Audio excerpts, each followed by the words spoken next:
भारत सरकार ने टैक्स कम करके बच्चों, महिलाओं, किसानों और कामकाजी पतियों को दिवाली से पहले बड़ा तोहफा दे दिया है, क्योंकि बच्चों से रिलेटेड आइटम्स, किसानों से संबंधित सामान और आम आदमी के घर में काम आने वाले सामानों पर जीएसटी कम हो गया है। वित्त मंत्री निर्मला सीतारमण ने बुधवार को जीएसटी यानी कि वस्तु एवं सेवा कर के दरों में व्यापक कटौती की घोषणा कर दी। जीएसटी में इस बदलाव के तहत अधिकतर वस्तुएं 5% और 18% के स्लैब में आ जाएंगी। कई वस्तुओं पर अब 0% यानी कि शून्य कर लगेगा और कुछ को 40% यानी कि सिन टैक्स यानी कि पाप कर स्लैब में जोड़ दिया गया है। जीएसटी का नया स्लैब 22 सितंबर से लागू हो जाएगा। कई रोजमर्रा की घरेलू वस्तुओं पर जीएसटी में कटौती से आम आदमी और मध्यम वर्ग के लिए खुश होने की बड़ी वजह है। जीएसटी दरों में कटौती के बाद क्या सस्ता हुआ है, जान लेते हैं।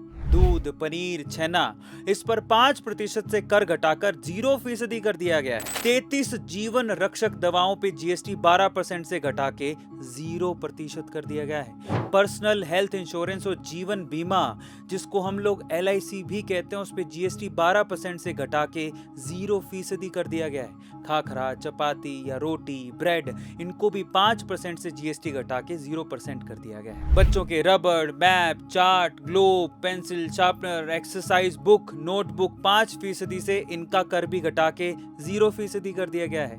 किसानों के लिए भी बहुत बड़ी खुशखबरी है। डीजल इंजन, हैंडपंप, ड्रिप सिंचाई उपकरण और स्प्रिंकलर के लिए नोजल, मिट्टी तैयार करने के लिए कृषि और बागबानी मशीनरी, कटाई और थ्रेसिंग मशीनरी, कंपोजिटिंग मशीन और ट्रैक्टर पे जीएसटी 12% से घटा के 5% तक ही ला दिया गया है। लेकिन सेहत को नुकसान पहुंचाने वाली चीजें जैसे कि कोल्ड ड्रिंक्स, सिगरेट, तंबाकू और एक्सेस शुगर वाली चीजों पे सिन टैक्स यानी कि पाप टैक्स लगा दिया गया है और उन्हें महंगा कर दिया गया है। उन पे 40% तक टैक्स लगा दिया गया है। गाइस, आपको भारत सरकार की नई टैक्स फॉर्मेशन कैसी लगी कमेंट सेक्शन में जरूर लिखिएगा और अगर आपकी कोई डिमांड है तो वो भी बताइएगा। ऐसे अमेजिंग वीडियोस के लिए सब्सक्राइब करना मत भूलिएगा। मिलते हैं अगली वीडियो।